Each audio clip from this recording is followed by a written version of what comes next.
The people of Yemen desperately hope and wishes for this war to end because this war have devastated their lives.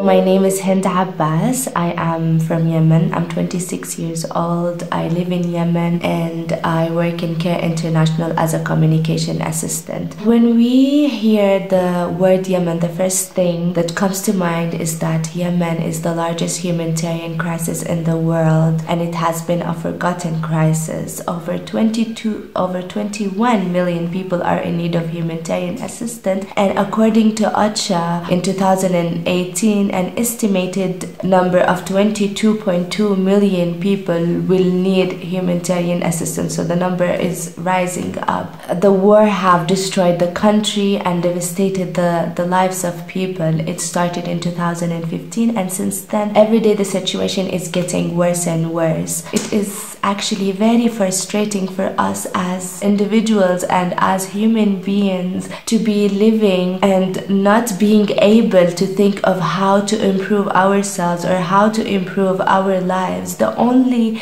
thing we think about and the constant thing that we are concerned about is how to have basic needs of electricity, water, fuel, and food. We go out of our houses not knowing if we will be able to go back. 2 weeks ago, when we were at work, a sudden heavy clashes happened in some areas, and some colleagues who live in those areas, they were not able to go back as the roads were closed and there were heavy clashes, and it was very dangerous and it was frightening because their families are there. And then things calmed down, and 2 days later heavy clashes happened in my area. We were wakened at 2 a.m. in the morning on the sounds of gunfires, airstrikes, RPGs. It was very scary and frightening. We have been living in this situation since 2015, but every time it happens as if it is the first time. The same feeling of losing someone of your family members. The widespread of violence is not the only crisis that the Yemeni people are facing. The Yemeni people are facing multiple of crises. The closure of ports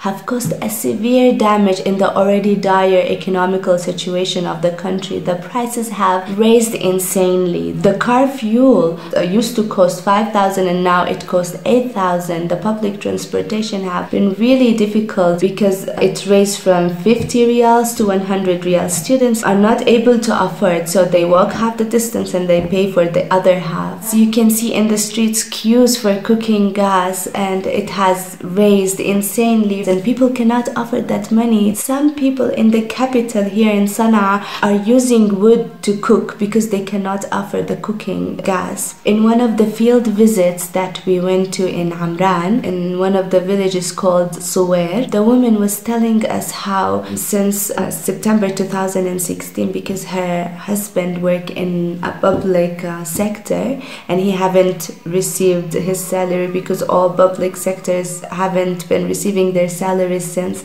September 2016. She was telling us that things have changed and she is not able to feed her 5 children. They are dependent on aid and they're barely having 1 meal a day, and the only meal that they have is bread and milk. This situation is really suffocating the people of Yemen. People desperately wish to be able to wake up and go out on the streets to their work, to the market, children to their schools, without being afraid and scared of airstrikes or clashes happening in the street. Simply, they wish to have a normal life that human beings live.